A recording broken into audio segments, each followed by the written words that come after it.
Rain hammered against the windows of the 7-Eleven as Walter Hudson counted the crumpled bills in his weathered hands one more time.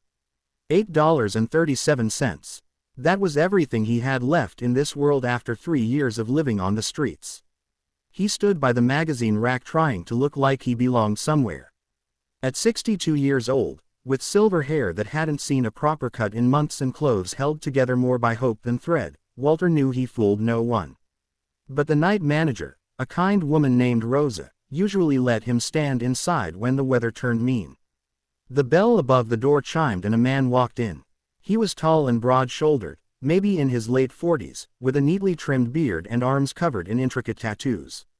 He wore a leather vest with patches that read, "Hell's Angels," and "California." Rain dripped from his hair and jacket as he moved toward the counter with urgent steps. Walter watched as the man, whose vest said his name was Jake, pulled out his wallet at the register. The young cashier, a blonde woman named Natasha with tired eyes, had already rung up his items. A gallon of milk, baby formula, bread, and what looked like medicine from the pharmacy section. "Cards declined," Natasha said softly, running it through again. Jake's jaw tightened. He pulled out another card. "Try this one." The machine beeped its rejection once more. Walter could see the frustration building in the man's shoulders, the way his hands gripped the edge of the counter. "I've got cash at home," Jake said, his voice strained. "My daughter, she's 6 months old and she's sick. The formula, I really need."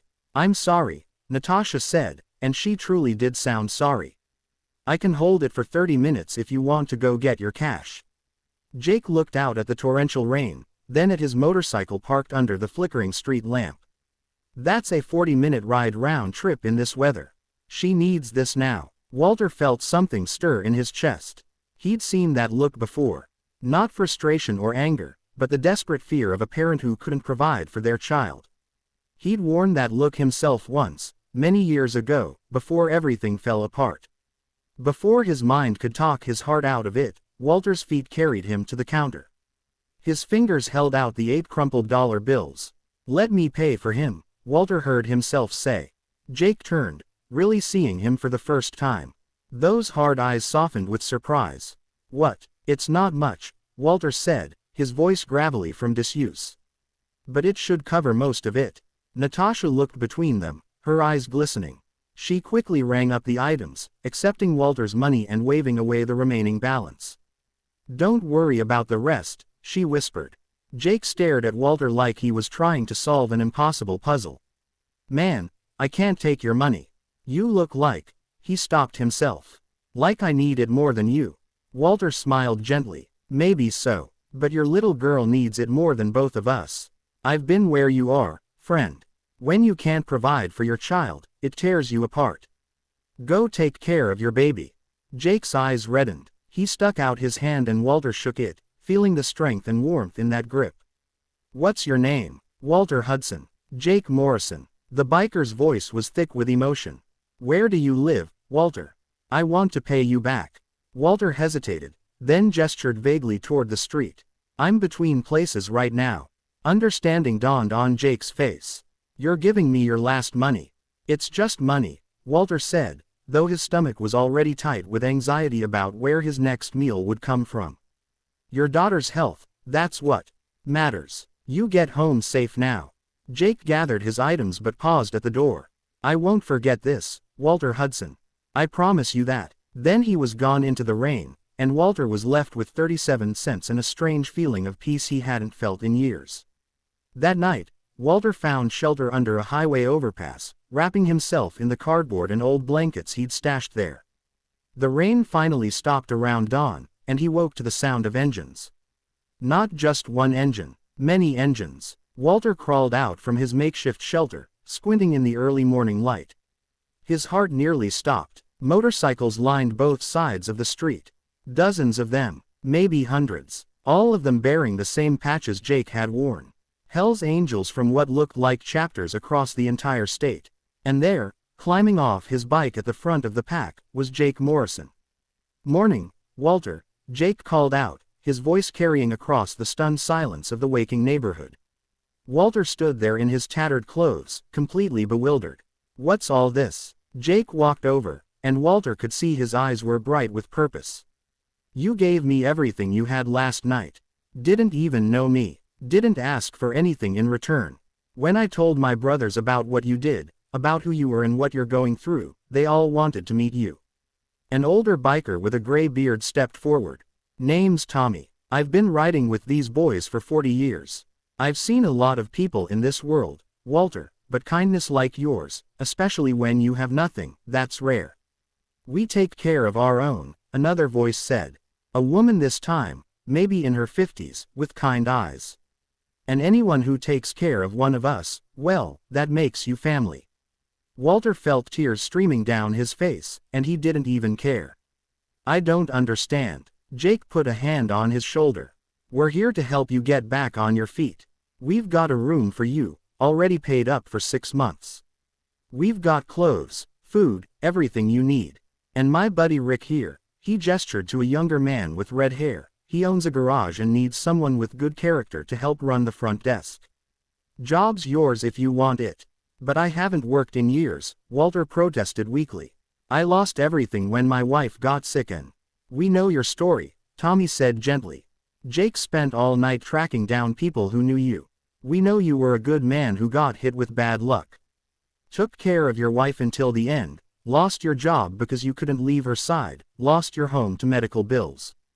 That's not failure, Walter. That's love. That's honor. $8, Walter whispered. All I did was give him $8. You gave me hope, Jake said, his voice breaking slightly. When I got home, my little Emma was burning up with fever. That formula and medicine, they helped bring it down. The doctor said if we'd waited much longer, we might have had to take her to emergency. You didn't just help me buy formula, Walter. You might have saved my daughter's life. The weight of it hit Walter then, and his knees buckled. Strong hands caught him, held him up. He looked around at all these faces, these strangers who had come together because of one small act of kindness.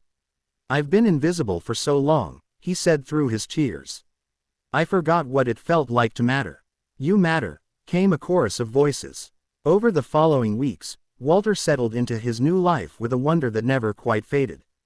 The small apartment the bikers had secured for him felt like a palace. The job at Rick's garage turned out to be perfect. He had a gentle way with customers and a sharp mind for organization that had just been waiting for a chance to shine again. But more than the material things, it was the community that changed everything. The Hells Angels didn't just help him and disappear. They became his friends, his family. Jake brought little Emma by regularly, and Walter became Grandpa Walt to her and many other children in the extended motorcycle club family. On a warm evening 6 months later, Walter stood in Jake's backyard at a club barbecue, watching Emma take her first wobbly steps. The little girl laughed with delight, and Jake swept her up in his arms, then walked over to Walter.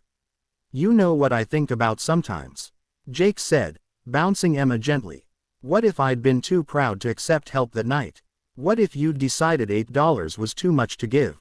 All the little choices that led to this moment. Walter smiled, feeling the sun warm on his face. I think about what you all taught me. I spent 3 years believing I had nothing left to give to this world. But that night, I learned that kindness is never about how much you have.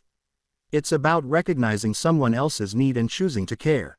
You gave when you had nothing, Jake said. That's everything. Emma reached out her little hands to Walter, and he took her, feeling the precious weight of new life in his arms. Around them, the sound of laughter and conversation filled the air. Motorcycles gleamed in neat rows. The smell of barbecue drifted on the breeze. I was so lost, Walter said quietly. So alone. And $8 changed everything. Not because of the money, but because it reminded me that we're all connected. That we're supposed to help each other. You changed us too, Tommy said, walking up with a plate of food for Walter. Reminded us what we're really about. It's not just the motorcycles and the leather.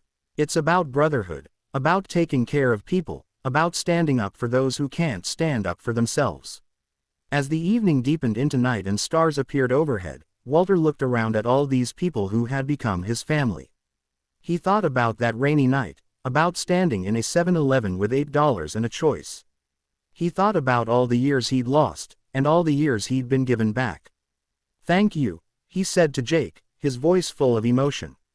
For seeing me when I was invisible. For remembering me. Thank you, Jake replied, for teaching all of us that hope lives in the smallest acts of love. That when we lift each other up, everybody rises. And as Emma fell asleep in Walter's arms, peaceful and healthy and loved, he understood something profound. We're never too broken to give. Never too lost to be found. Never too alone to matter. Sometimes all it takes is $8 and an open heart to change everything. The rain had stopped long ago, but what it had washed away was the loneliness and despair. What it left behind was family, purpose, and the knowledge that kindness, no matter how small, creates ripples that can change the world. Walter Hudson had found his way home at last.